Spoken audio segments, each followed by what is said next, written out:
What's up? This is Jordan Gray from Half Lit and DopelivenTV.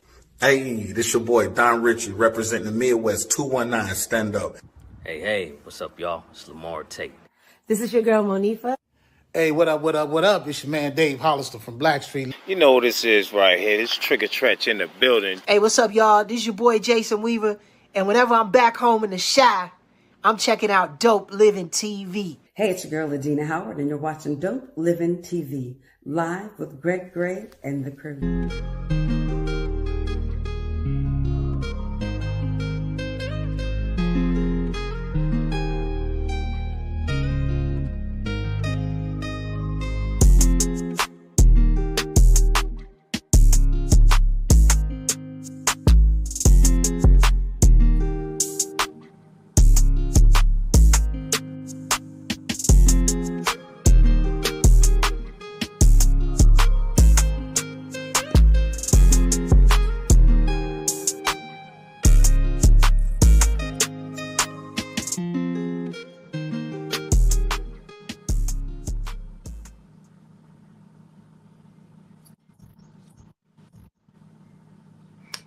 Yo, what's up? It's your boy Greg Gray. This is Dope Living TV Live.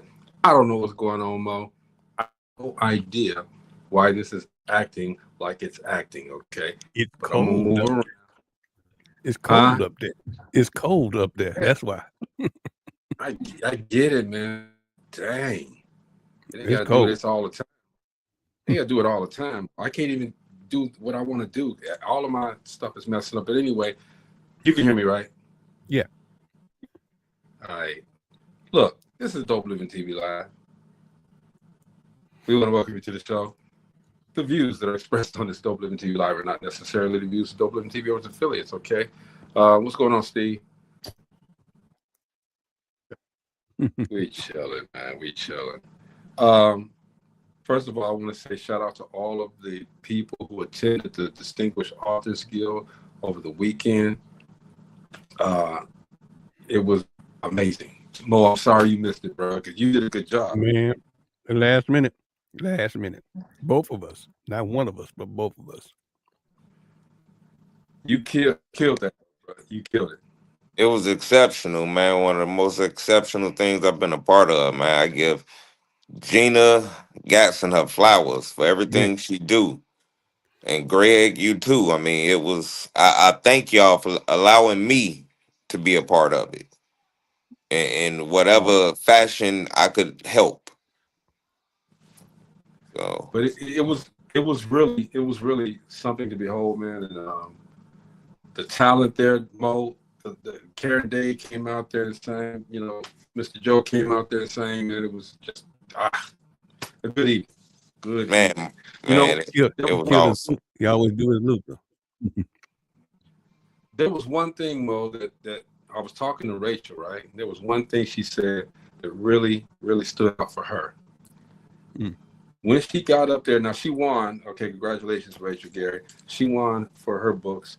But when she got up there and did the, to everybody, I want you to do this, blah, blah, blah, blah, blah, blah. She said what stood out for her was that everybody in the audience was doing it too. And Mo, you know, just like when somebody gets on stage and performs their song, when somebody doing your song and the audience knows your lyrics, you know how great that is. Yes. Everybody, like you said, everybody in that audience knew for the greatness that lies within you. They knew it. And I was right there with it too. You. They knew it. We was backstage doing it. Steve had his people on the side doing it, and all the audience was doing it. Yeah, it looked like I was saying to myself, I said, I kicked myself about 6 times. I thought about it, I said, maybe I just could have just, slid out of town and just said, look, I can't make it in today. My stomach is hurting, something, got the bubble guts, whatever. I was actually going to do that. And Marianne gave me that look like, man, I work for the police department, so you can't pull none of that stuff like that. So, Greg, somebody named Kat told me to tell you hey today. Your cousin. Yeah, that's my cousin. I ended up running to her, man. I'm so tired right now. I gotta I'm jumping back and forth with the reunion show. Yeah, I know. So do me a favor, y'all, real quick before y'all do anything. I'm having some difficulties right now, so I'm gonna move around and I'll come right back. All right. Okay. All right. But we got and then we're gonna introduce the panel. Yeah, cause man, I remember them. That's why I said I'm jumping back and forth because I don't want to miss all of them. I'll be right back. All right, man, Mo, it was awesome, man. And like I say, I commend them.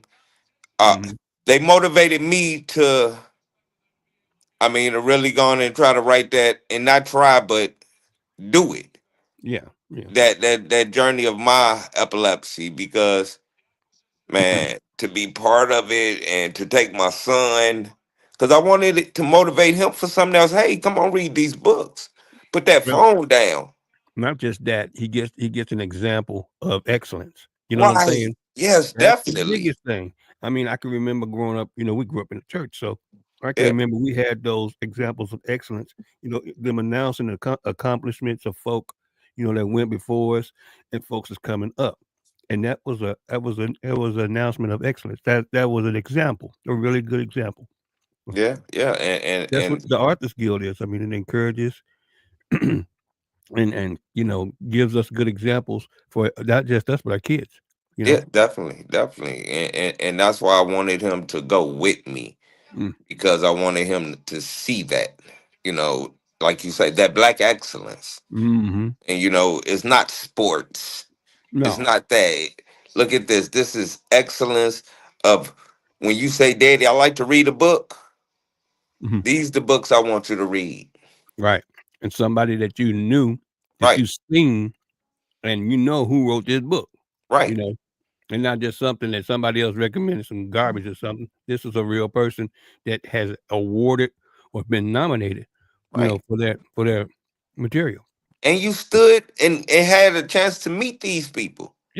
Yeah. Firsthand. It was amazing. It was an amazing evening, man. So, shout out to the Ticket Shots for doing the thing. Steve, you did your thing too, man. You were tremendous, man, helping out the people with anything that they needed. So shout out to that moment. We start planning the other day, so it's cool, okay?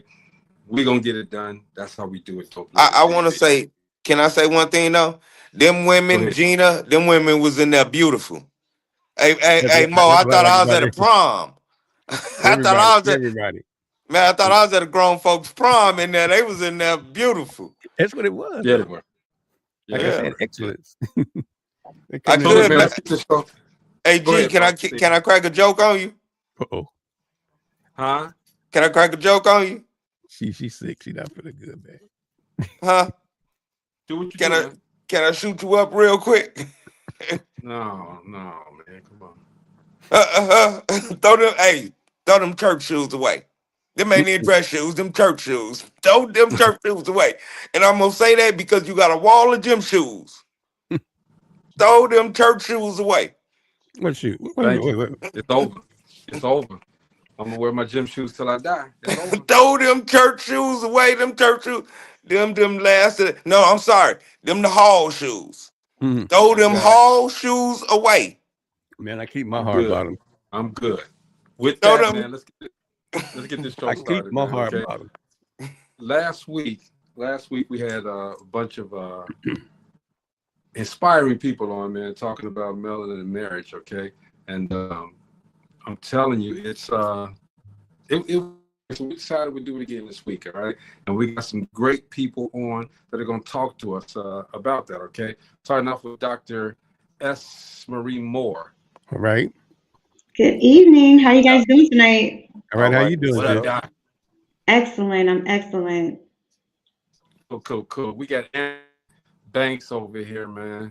Chilling. What up, Aunt B? Hey, how y'all doing this evening? You sounding good tonight. Yeah. We live and in effect. And now Steve, y'all putting people on the show that I can't let it out, okay? We got Reverend. Reverend Pat Flowers on here. I can't say what I want to say. What's Oh up? man. Hey, your microphone's muted, Pat. Reverend Pat. You can let it out. I'm good. I can handle it. Okay. You don't know me very well. You don't know me very well. She came back. You hear me? Okay. She didn't What's back going down. on? She pushed up, son. One of them reverends off Fifth Avenue. Right. You know. You What's H-Town going all on, the Angie? way. H-Town all the way. Let's go. Church Let's shoes go. and all.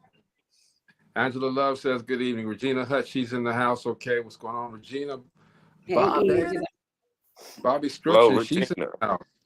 Okay, Natalie Murphy says she just boarded a plane home. Melanin and Marriage is in the house, okay? Regina said Reverend can handle it, okay? Y'all just don't, they don't know me.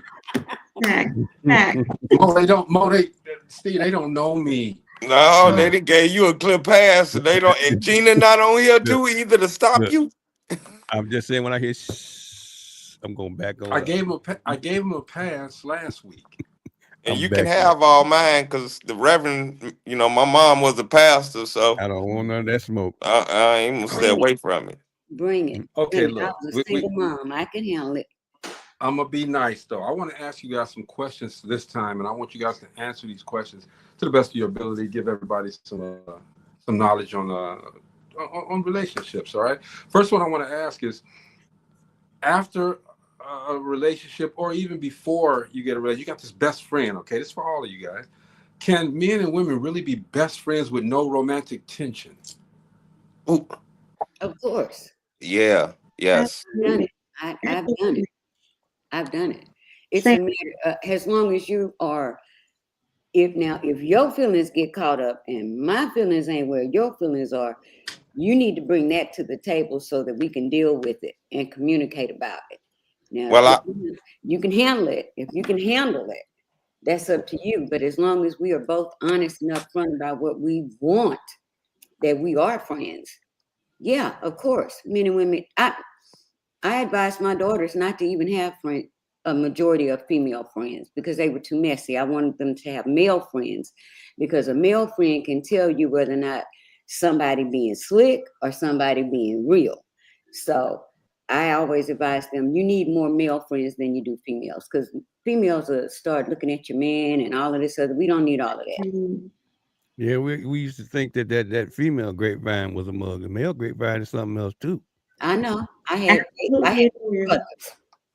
Yeah, definitely. But I say if you have a best friend and you end up dating her, when that split up comes, you gonna miss that best friend. Bro Banks, what you say? Yeah, I will echo that. You kind of lose out on having a friend when you enter into a relationship. You gonna lose that friend. Yeah, one, because you're no longer friends, you're lovers. Mm-hmm. And so it's definitely possible. I mean, I've done it. I have a multitude of women that are friends, that have been friends over decades. Once you establish that you're not even interested in them in that way, and that should be established, that boundary should already be set. Mm-hmm. Because if you're in relationships with other people, even throughout the course of your friendship, those boundaries should already be set. And in fact, they should understand if you step away from them. So, Bro Banks, hold on. And I'm gonna get to you, Sister Moore, Dr. Moore. Bro Banks, look. So, what if the guy gets, he brings it to the girl and she says, okay, well, no, we better stay friends, blah, blah, blah. Oh, I don't want to do this, but whatever, okay? Don't you think the guy would consider that a challenge now? Well, I mean, if you, it'd be a challenge if you decide that you want to be in a relationship and not a friendship. Well, what if you decide that you don't want to be in a relationship, but now she's throwing the gauntlet out? You said I can't get it. Man, watch me work. Yeah, I mean, you can try to conquer everything. Men have the ability to hunt, to conquer, and do those things, but it depends on how you respect your body and how you respect your boundaries. you know, you got to have standards for yourself as well, and not just be throwing yourself out there into the jungle and be wild with everything. You got to have somebody that you can really turn to and consider them family and not conquer them. Okay, I feel you on that. Doctor, what say you? I say the same thing. I think as long as there are boundaries that are set, if you are friends, you have to be honest with each other. You have to maintain the respect that's needed for you to have a relationship. And if you decide that, hey, you want to get into something more in depth, you still need to set boundaries if you want that friendship to live past that relationship. You just have to put in the work, and that's emotional, mentally, physically, spiritually. It takes a lot, even for a relationship in general, whether you are a couple or friendship, family, etc. So as long as you're willing to do the work, I think anything could work. Can I say something? Let's be real. We all have natural attractions to people. Let's just be real about that. The fact of the matter is you have to address those. Absolutely. And you can think about this also. I've had friends who I dated their friends. And so that created a boundary. You're a bad boy. Oh, we ain't doing all that. But see, I know I understand it's a challenge. Which one said it's a challenge? Who said that? Who said it would be a challenge if the girl decided she? Well, no. I have to play devil's advocate here, Reverend. I said devil with the Reverend. I have to say a little different, okay, and bring that out so that we can have that conversation, so that we can touch all sides. I said that, okay, but that's not me. It ain't me. Yeah, and somebody thought you meant that. Somebody said everybody don't think like that, Greg. But I think what we miss in relationships is that there is really not, and Esmery can get into this too. There's really not such a big difference in the way men and women think, as much as we portray it. It's not, because just like that guy could start to have feelings for her, she may have the very same feelings, but there is a way that you approach it. Because women are not that foolish. We know when somebody likes us. We know when you have your feelings is getting into this. We know that. Reverend, wait a minute. So if we know this, if the woman knows this, then why does she continue to be the friend with that guy? If she know that he's trying to come at it and hit that, why does she want to continue to be with that guy? Because most as far as friendship. No, I'm talking for me. I would set the boundary again, and then we're going to have to make a decision or determine, can you continue to be my friend without this type of gray area between us? Because for me, if a person is my friend, you came at me as a friend, so we don't cross that boundary. And you can have a man who is a friend that does not have those type of feelings. Now, I have 4 brothers, and I know y'all have a workaround. How y'all get to the sisters? I have 4 brothers. You got cousins? Male cousins. So I know y'all call it a workaround, y'all. No, it's called the workaround. I know how that works. But don't think that woman doesn't know what's going on. Okay.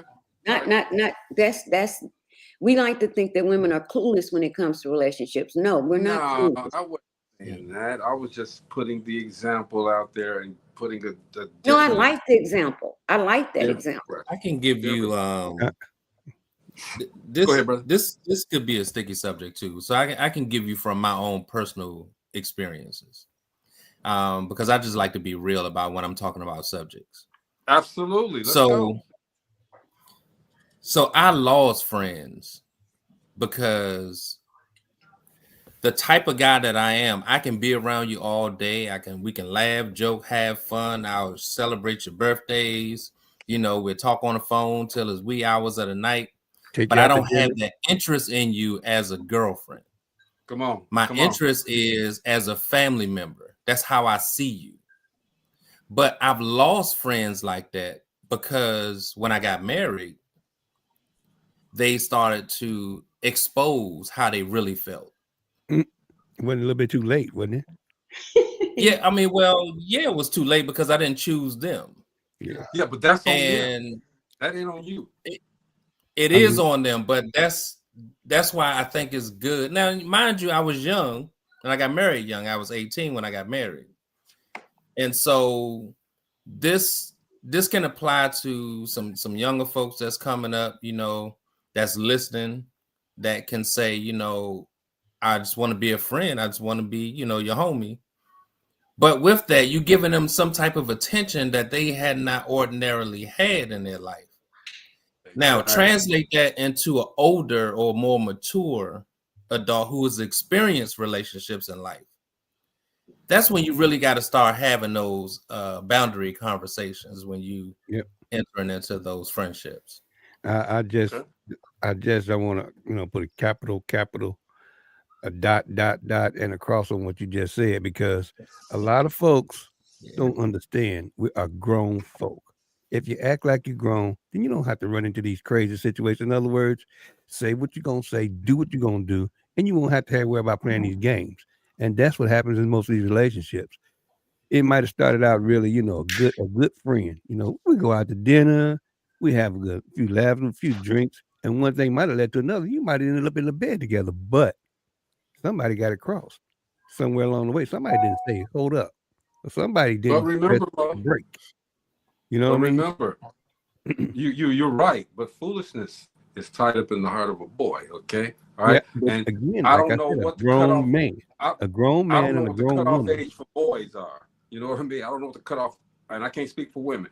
I don't know what the cutoff age is for boys. It could be 18, 19, it could be 40. You know, I don't know. All right, but foolishness is tied up in the heart of a boy. The man is going to try to get anything he can get, regardless of how many times he's been told no. I agree. To some men, I agree. I'm not going to. I'd be lying if I said I'd be lying through my face if I said I didn't try when I was out there. But again, I think the best relationship to me was my best friend, and I'm married. I've been married to her for 30-something years. Let's go, boy. Let's go. That was my best friend. I could talk to her about anything. We could go do anything. She knew what I knew about her, and vice versa. And again, if I stepped on a rock, she said, "Ow." So I mean, that's how close we were, and we didn't realize it till I think I went on vacation, and I was missing her like a mug. And I was sitting there just thinking about it, missing her. And my mother's phone rings. She didn't even know my mother's phone number. She got it from my brother. Called me while I was on vacation, and she said, I said, I was sitting here thinking about you. That's how deep that's so sweet. And that's beautiful. Yeah. It's all right. All right. Regina Hudson, both people have to clearly understand and respect the nature of their friendship. If both value the connection for emotional support, shared interest, and trust rather than attraction, it can thrive platonically. Absolutely. Thank you for that it's comment. Self-awareness over that chemistry. You have to decide, you know, where your mindset is. And that's when you set boundaries. And if you decide, hey, we had an entanglement, since that's the new word, then great. Is it going to it is. or is it not?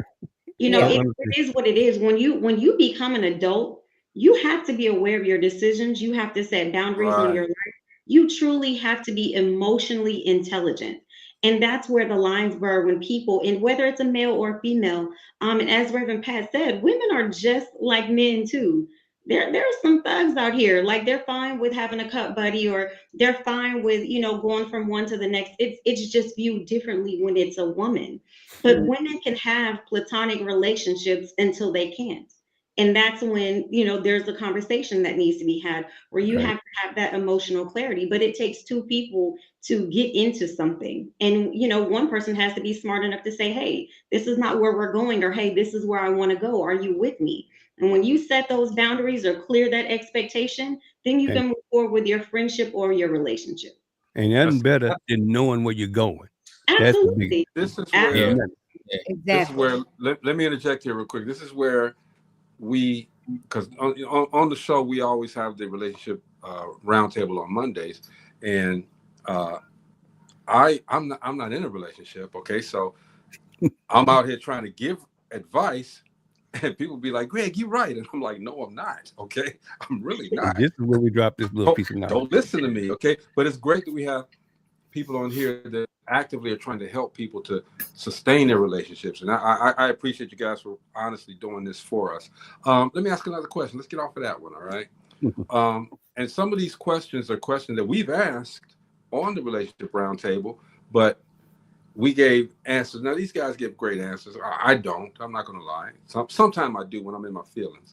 But, so how do you know when the marriage or the relationship has run its course? Bro Banks. Well, considering the fact that I came out of a 33 plus year relationship or marriage, oh, wow. I can honestly say that it ran its course way before it ended. Say it again. Always does. I talked about this early, love over versus loyalty. And so in some relationships, you gain more loyalty points than love. And you can have for me, in my relationship, I've gained more loyalty than love. Basically, in that relationship, there were things that I was going through where she kind of had my back on. Because we was early in a relationship. I was 16 years old. I grew up under poverty, in the inner city, DC, and I had somebody that really kind of rocked with me, took care of some of those household needs, bought groceries for the crib, for me and my siblings, so you learn to gain loyalty from those type of situations. But when you see that the relationship itself starts to go awry, you lean towards that loyalty and try to hold on to it. When the relationship itself is dying. Yeah. My first marriage was. I think, there's a lot of things, but when you start to notice that your peace is replaced by pressure, you're no longer the person that you want to be, when growth is not mutual, when one person is still, in the same mindset from 5 years ago, that's when you know that the relationship has changed. When that communication is stagnant, non-existent, or there's some type of contention, that's when you know there's a problem within the relationship.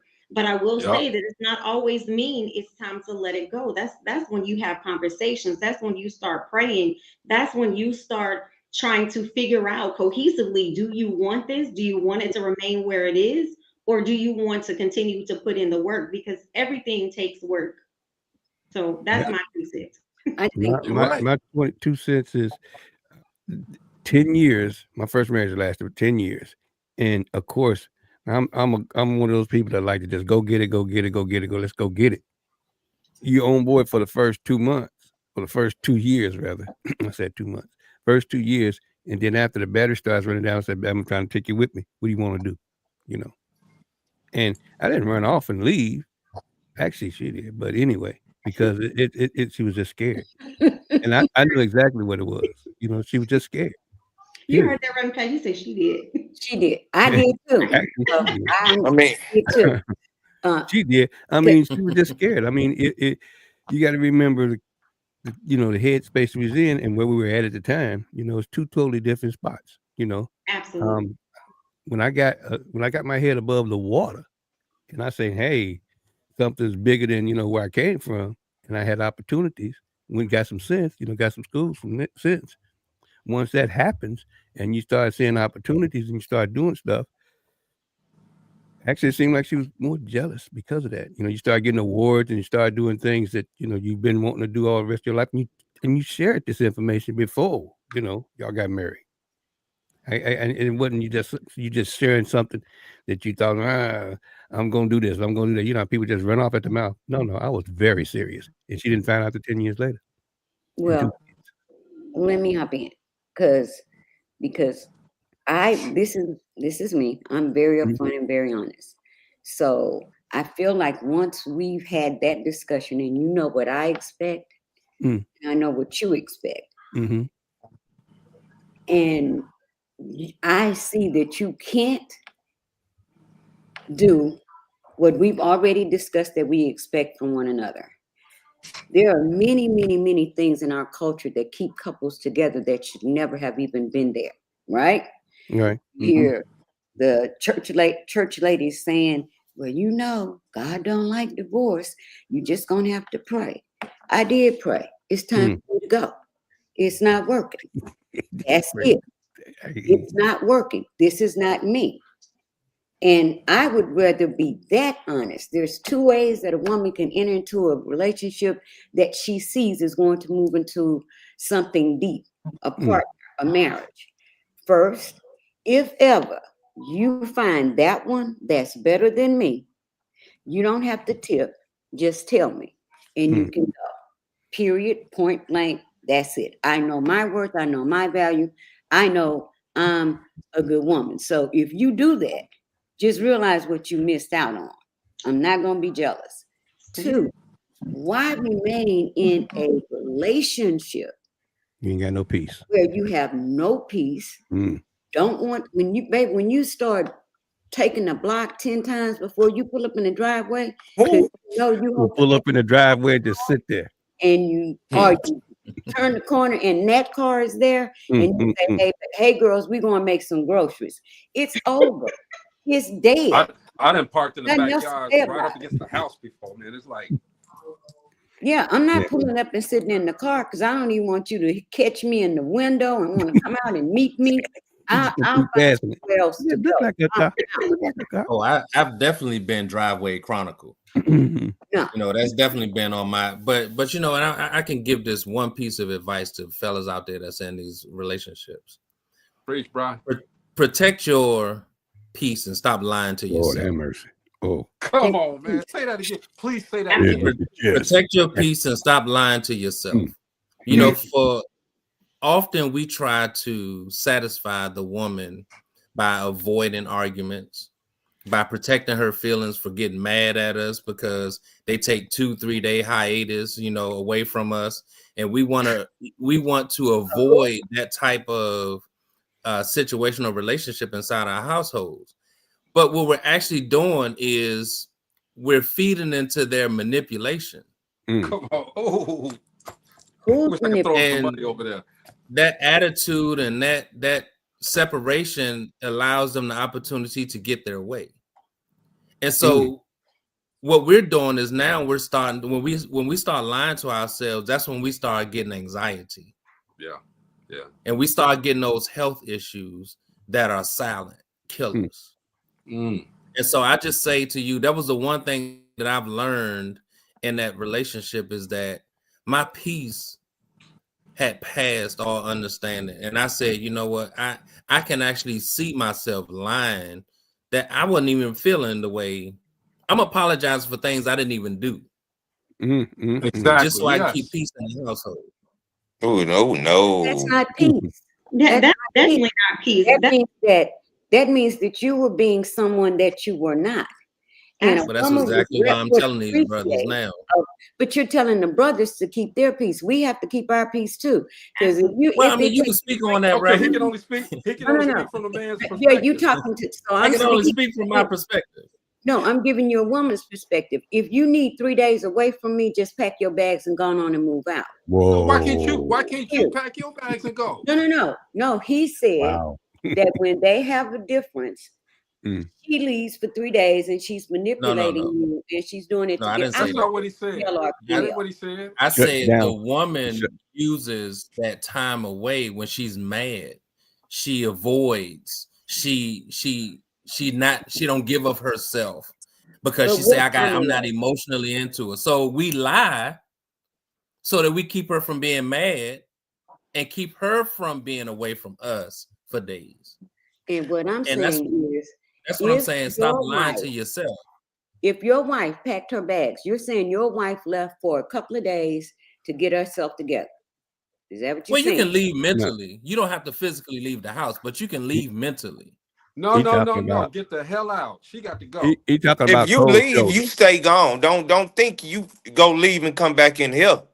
If someone needs you mentally, you ain't getting me out of my house. You got to go. If a Go man ahead, doctor. or Go a ahead, woman Reverend.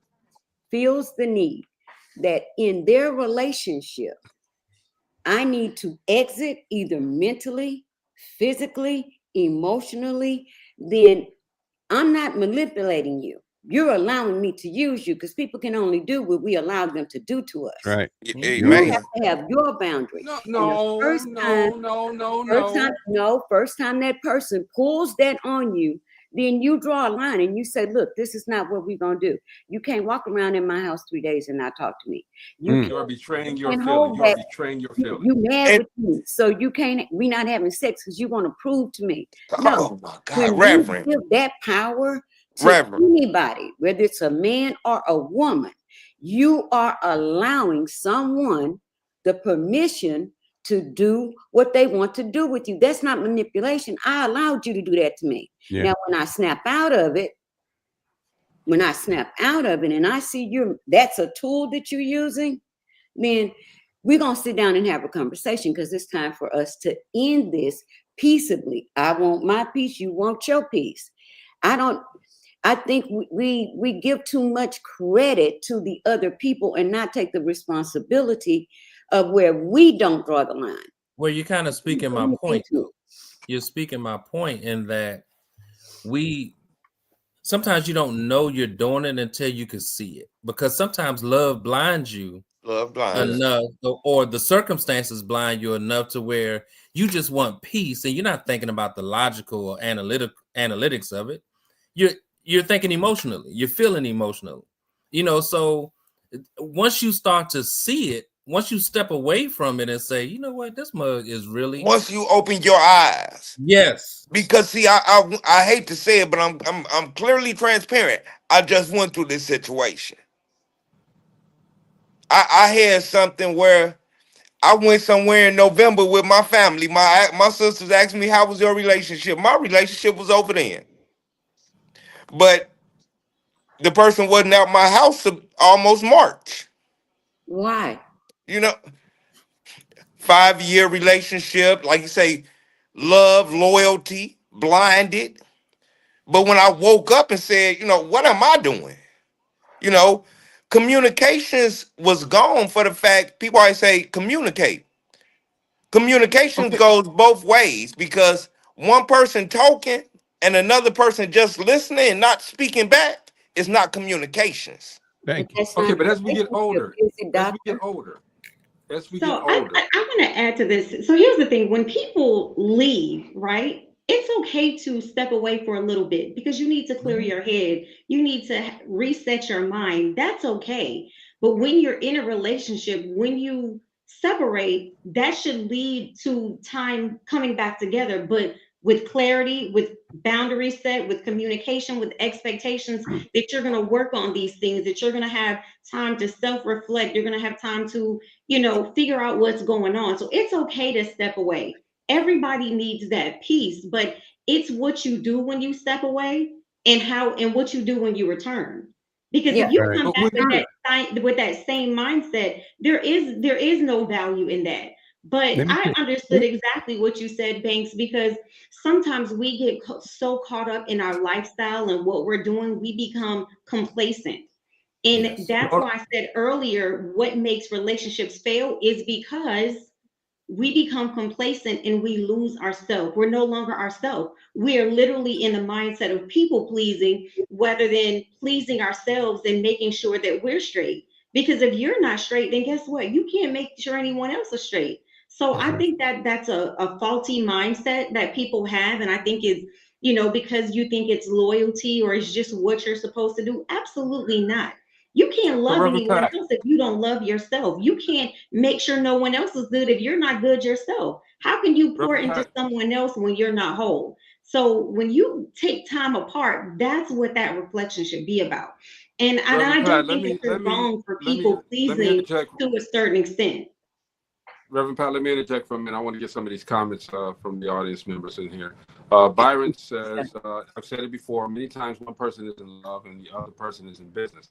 In other words, being mentally yoked is needed for success. A second here. I'm having technical difficulties. Just okay.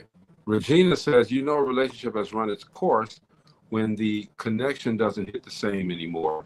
It's coming. It's not always one big argument or betrayal. Sometimes it's a slow drift that tells you the truth. When you start feeling like you're forcing conversations, or when spending time together feels more like a chore than something you look forward to, that's a sign. You start noticing you're giving more than you're getting back. You're trying to keep it alive, but deep down, you already know it's, I think she says, fading away. But here's the thing. As we get older, we're looking for that companion for the rest of our lives. All right. That's what I guess that's what we're supposed to do. And when we have to go through all of this mess, I don't think it's official for us, number one, to be in something that we have to hide in the backyard, or we have to dread coming home. You know, we're looking for that peace, as Angie said. We're looking for that peace over everything. Let me ask you guys this. Change the subject one more time because our time is running out. We've asked this question on the show before as well. Money in a relationship, in a marriage, okay? Money.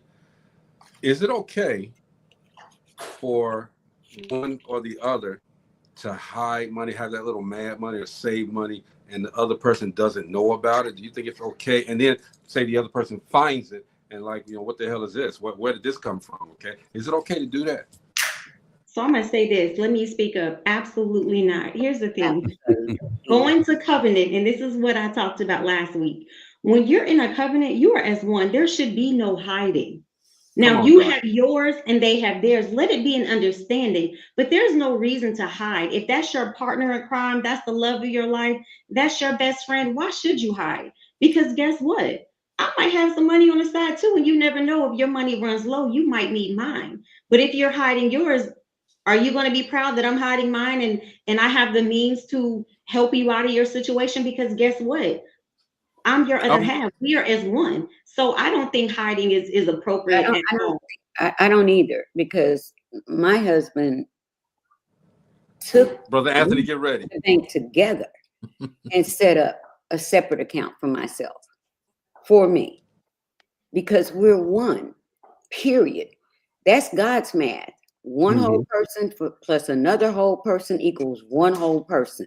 That's the way that goes. So when we use words like hiding, and that's already deceptive. That shouldn't even be a conversation that we have. I have to hide my money from my husband, my spouse?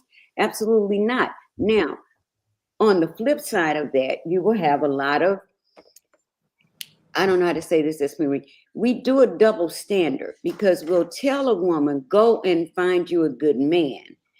And that's what God wants. Let the men find you. And so, but we also whisper in their ears, now you make sure you have some money on the side in case things don't work out. That's a double standard. And that's not the way marriage works, because now you're sending a young woman into a marriage with a mindset of deception. I have to protect myself in case this doesn't work out. So eventually, when those roles flip, then the entire covenant changes, because what if that man loses his job? Now you take on the role as the breadwinner, and now you're making demands as if you're the head of household, which has never changed, because God still sees him as the head of household. But that's what we teach young women. We say, I've heard it said over and over and over again. My mother was raised like that, actually. She was so, I'm sorry. My mother told me that. She said that's how she was raised. And she said, that's just something they did back in the day. And I thought that was quite weird, but I think we're living in a totally different time. You know, when you hide and have that deceptive mindset, as you said, Reverend Pat, you're already setting the marriage up for failure anyway. So I always thought that this is one of the conversations that you need to have when you're at the beginning of that relationship, because Dr. Anthony, stand by. I'm telling you, when that relationship starts to blend and starts to melt together, I mean, the last thing you want to do in your mind is hurt that one that you love, and that's what we have to think about. I mean, that's your forever thing. So the last thing you want to do is hurt. The last thing you do is you want to say something stupid or do something stupid, and both of those two things will get you canceled real quick. You know. Reverend Pat, I'd just like to say this real quick. Everything you saying reminded me of my mom. And she was a reverend. She was a pastor. So, yes, I agree with everything Hey, man, you said. I want to hear Brother Banks, Dr. Anthony. I keep calling him everything but his right name. Sorry, bro, Banks. Yeah. So I apologize. You know me. I'm a man of experience. You know, again, I got married at 18, so I took on the role and responsibility as a provider early in life, because that's the example that I followed. I had men in my life that were providers. So with that being said, I kind of expected my significant other to have money, so that because she didn't work. And so she was going to have to pull money out of our resources in order for her to do the things that she needed to do independently. And so, would you say hiding it? It's hiding it if you are using it to be deceptive or things of that nature to go out there and do wrong. But don't you think how else are they going to have money? How else are they going to have money if they're not working? It's hiding it if I don't know. If he don't know, I'm hiding it. That's hiding. If I don't know, I don't care. I mean, as soon as I don't know, it's hiding. And that's deceptive. It's hidden. If you what if I'm giving you money? What Banks was saying, if he knew about it, so that made the difference in his situation. He knew. I'm talking about what you didn't give me. Say it's 1,000 that you gave her, but it's another 1,000 in a whole different account. That's deception. My question is going to be, where'd you get it from? If I find it, where'd you get it from? Damn. But you got to look at what's being done in the house. Are you struggling? Are you struggling with your bills and she got money on the side? Come on. That's a difference. And so, but if you running your household saying that, hey baby, you know I got you, you ain't gotta work, I'm gonna take care of you, then that's exactly what you gotta do. Don't sit up there, complain about she got money on the side when she pulling you out of the hole. Right? So she saved the money that you gave her because maybe you had access. But listen to what you said, Dr. Banks. You said if she's saving the money that you gave her. We're not talking about that money. We're not talking about that money. No, we ain't talking about that money. You keep going back to that money you gave her. Okay, so we can take it from a different perspective. You done been naive. See, I'm sorry, Dr. Banks. At some point between 18 and now, you was naive. No, I was taking care of my responsibilities. But you was naive too at some point when it came to that woman. You was shielded because you keep saying about the money you gave her. I'm thinking one of them women that you dated stole some back in the day. We agree. I wouldn't say you he's ain't naive. I would say he's taking care of. He's doing what he's supposed to do as a man. How many people that we seen take care of what he's supposed to take care of being naive and they having money on the side? I ain't being funny to nobody. But how many times, Greg? No, I don't think you. Okay, now you can say you could be naive, or you can say you could be overly generous. The fact of the matter is, if you're taking care of your household, that money is taking care of your entire family. Not the money we talking about. It's only one resource. Hold on, let him finish. There's only one monetary resource. So, what exactly do you want to do with that resource? I hear you. You want to keep her in financial bondage to your every whim? You want to have her keep begging you for money? If you don't want to tell her not to work. But that's not what he's saying. That's not the perspective that he's coming. It's 5 people up here, and you keep saying the same thing. So what I'm saying is, and you see, because my job is stand-up comedy. It happened to you. And if it didn't happen to you, it's happening to you now. Stop saying that. You done been naive at some point. Because you keep talking about taking care of the household. And we talking about, guess what? After you take care of the household, money that you don't know about she taking is all the way over there in her mama's account. He was 18 though. I think that's what I. I But don't care I, how old he was. If you was 18, you got married, so you took on that position as a man. he's giving you. If you're a man and you making money and you don't know how much you make and you don't know how much is going out, Man, why then you keep the problem is changing not me. every predicament, Dr. Let Banks? him finish talking. Let him Yeah. finish. The problem is, see, you're saying it from a perspective of me giving versus an understanding of what I'm making and bringing in. I understand totally of what I made and brought in, and I understood totally what my bills were. You have to understand, I was also a soldier for 20 years, and there's some times where I was away from the house for a whole year.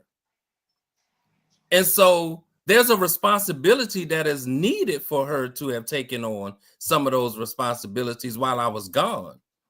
I didn't see there's some brothers that actually want to hold their wife in bondage as a hostage for their finances. I was not one of them. But And he's so still not doing that. But he's I still thank you for your thoughts, but guess what? Brother Banks. Go ahead, Steve. You still ain't answered the initial question that we all still spoke about, because your answers are very good answers, and I commend you being the man you are. But that ain't answered what we said. That's not an answer to the question. He's talking specifically about somebody hiding money. That's deceptive. Go on, Reverend. Okay, let me explain, because Anthony, he's giving you all, he's honoring the fact that you were a man that understood your role, and your role was to care for your family, provide for your family, because you wanted her at home. You made sure that she had whatever she needed and whatever extra she needed, right? So he's got that. But the question is, since you were in the military, I'm gonna break it down where you can understand it. Since you were in the military, in the military, you were gone for a year. You know how much you were sending home. You knew how much you were making. You knew how much the bills were. You gave her the responsibility of handling that, and you got it down to the penny what everything should be. Then homegirl pop up with an extra $2,000-3,000 that you didn't know nothing about. That didn't come out of your check. It didn't come from you saying, here, baby, go buy you some shoes, go buy you some. She had this money and she hid it. Even if you gave her money to play with, let's say she took that money and put it in a separate bank account. You knew nothing about it, but you gave her the money, but she was still being deceptive because she put the money in a separate bank account. And you she was find going out something later, strange for a piece of change. Where'd you get this money from? And what's she gonna? That's not. I didn't see that in our bank account. I didn't see that. So now you're going, you mean you hid that money from me? That's just gonna be your natural response, right? You were doing the right thing. And the question was, what if you're doing all the right things and you find out that this person has been hiding money from you? Let him answer. So any relationship that you have deception is wrong. Let's just start there. And so any relationship that you have someone that's hiding something means that you don't want that person to know that you have it. So anybody would know and understand that that's a wrong situation, right? I'm speaking from a perspective that I grew up poor. And so I don't value money like that, to where I have to continue to look over my shoulder about who has what, as long as you taking care of me when I need you to take care of me. Now, if you hiding money, and I've seen situations where people are hiding money and they don't help. Now, let's bounce forward. I have a wife now that has money from the day I met her. And I lost my job. I was a federal employee, but she stepped up and said, I got you. That's love. Here's something that I want you all to understand, because I heard somebody mention roles. And I just want to throw this out there. Money don't make me, and money don't change my role. I'm the head of my household through character and through how I serve God. That's what puts me in front of my household. I commend you of that. but you answered my question after she explained it. All that we were saying was the deception. When deception is brought into it, it's wrong. You know, Right. that's it. That's all we were saying. And I commend And you for on that. Because that like I note, said, we gone. I loved you having Melanin and Marriage. I love y'all. And in any marriage, let me say this, in any marriage, any covenant marriage, he can lose his job. And whatever I need to do to have his back, that's already going to happen because I'm his helpmeet. It will never diminish his role in my household. As long as he is following God, I can follow him. As long as I know that whatever happens in this household has already been run by God before it got to me, I can do that. That's any good covenant marriage. And I agree. And I love them words. You can't go into a long-term relationship or marriage. We're talking about marriage. Not knowing that anything can happen on any day. That person could have an accident, become paralyzed. Anything can happen. But if you're in a covenant and you're one, where are you going? I'm not going anywhere. I'm right here. Okay, well, we're gonna have to table that. We're gonna have to table that, Reverend Pat. And I love the word, like Stephen says, the covenant marriage. That's beautiful. Okay, let me ask you, you Reverend Pat, Brother Banks, Dr. Esmery Moore. Do you all like these conversations? I love it. Absolutely. We don't have enough of these conversations. Absolutely. Well, we're gonna have a lot of them. Okay, I would like to invite you guys to come back next week so we can continue this. We ready? I love these type of conversations, and I love when brothers like Stephen challenge, because I think it's necessary to have those. It's very necessary, and it must happen, because you got to remember, in our culture, we don't have a lot of examples of what we are talking about tonight, and that is the problem. If we get a few more young folk on here to listen to what we're talking about, and I want these three. I want these three. I don't want nobody else. I want these three. Coming with the heat. I'm saying out there, coming listening, with the heat. if we can get some people turned on in these relationships, that supposedly in these super relationships, to really, think about what kind of relationship they're in. This is kind of helping them out. Like I said earlier, I think the keystone to any relationship, to me, has always been communication. Well, my relationship. I'm gonna say there we go. That's my relationship, and that's what I'm gonna leave. I'm gonna leave it like that till next week. Yes, let's do that. Okay, Reverend Pat, how can people, if they want some information from you, how can they get in contact with you? Oh, I have a private Facebook group. Well, it's not private. Life Beyond the Bible. If they want to join the group, they can join the group. I do a daily devotional every morning. That's on my page, Pat Flowers. And I have a podcast, Life Beyond the Bible with Real Pat. Real talk about real issues, period. No fluff. Open that up. Get it off of that private, Reverend Pat. Brother Banks, how can they get in contact with you? You can subscribe to the Melanin and Marriage magazine.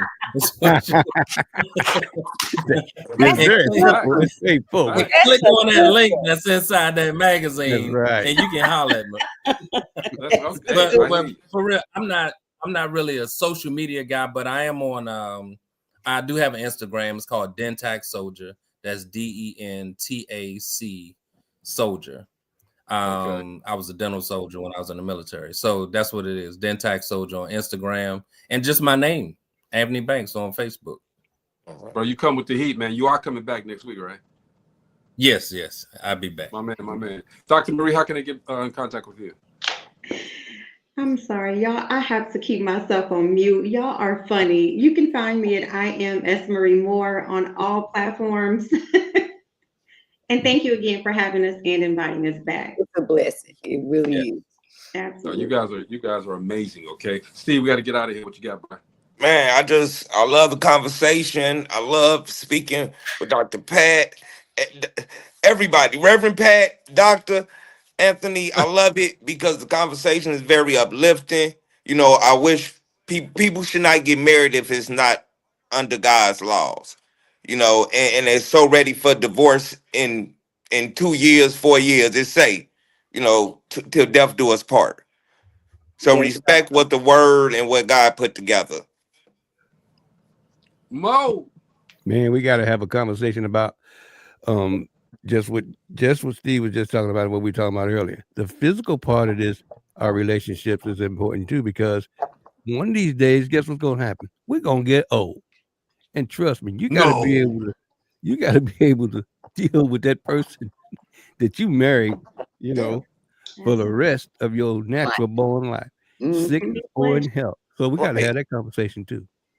See, next week I want to get into dating or getting into relationships when you're old. Okay, don't say anything about it today, y'all. Okay, and how we handle that and navigate that. All right, I want to talk about that next week. All right, but what I got from tonight. We're gonna get taken from those poets. These poets that you got to listen to these poets sometimes. What I got from tonight, taken from the poets. Never trust a big butt and a smile. Now, what you got is wisdom. Wisdom builds a house, and through understanding, it's established. That's what you got. That's what you got. Okay, tell me. When people said that, Greg, I say this real quick. When people said that, what if it's me smiling? Man, look, we enjoyed you guys, and hopefully you guys, we want you guys to come back next week. I will send you the link to come on next week. Mo, we got 3 people here that's giving us this wisdom, this knowledge, okay, in relationships, whether we agree with it or not. All right, it's their truth, and we want to hear the truth. That's all we need, especially in relationships today, man. We just want to hear the truth from people who know, people who have been through things, people who are going through things now. And it can incite some type of wisdom or impart some type of knowledge and guidance to these people, because these young people need some help, y'all, for real. God. Oh my goodness, they need some help. But we have to change the narrative too, bro. I mean, the narrative is deep. I mean, it's deep. The public perception is. I truly appreciate you all allowing us to come on this platform, man. It really is. Thank you guys for being on. We believe in the truth. We believe in the truth, man, and we gotta, we put some levity into it. We put a little laughter into it, okay? But the thing is, we want to make sure that we inspire people. We are intentional with people, and we want to give them facts. We want to educate them on everything that's out there, okay? So relationships is just one thing. We talk business on Thursdays. We talk a lot of other stuff throughout the week, okay? We interview recording artists, we interview actors and everybody, but we love it when we interview real people who can give us real things, all right? Because this is reality. This is life, all right? And with the way the world is going right now, oh my goodness, we need peace in our relationships as well as peace within ourselves and knowing who we are. Man, you guys are amazing, all right? Everybody on here except for me. Thank you. You guys are amazing. Thank you. Thank you. We will see you guys next Monday, right? Yes. We'll see. All right, commit. When you commit to me, if you don't commit to me, I call you out the next day. Trust me. Oh, we ain't doing that. No, we don't think we honor what we say. Call you up on the phone. I do all of it. Melanin and Marriage, guys. Melanin and Marriage. All right, you guys check out that. That's a podcast, correct? We do have a podcast. Myself, Angela, and It's Me G. It comes on Thursday nights at 8. Okay. We gotta support that. Give me a commercial or give me something I can put up here through the week. And the magazine. The magazine. The magazine is why we're here. That's how we started. But the magazine is why we're here. There's more gems in the magazine. You have 10 of us, 10 amazing people writing about different facets of life, marriage. So that's definitely why we're here. So you'll find more gems there. On the podcast, we have fun, but we have real talk and real conversations. But this is 1, 2, 3. I'll read the magazine, but I just want to. It's nothing against the other people. Nothing against the other people. I just want you 3. Send me something that I can put up here and show people through the week and let them know about Melanin and Marriage, all right? Because it might help me. It might help me find somebody. I don't know. We're gonna help you find somebody. That's right. We got you. I'm in trouble, Mo. You got to get your act right. My act is right. I mean, I said she just made you act wrong, boy. She like, we gonna get your act right. My act is right. I'm just teasing. I'm just teasing.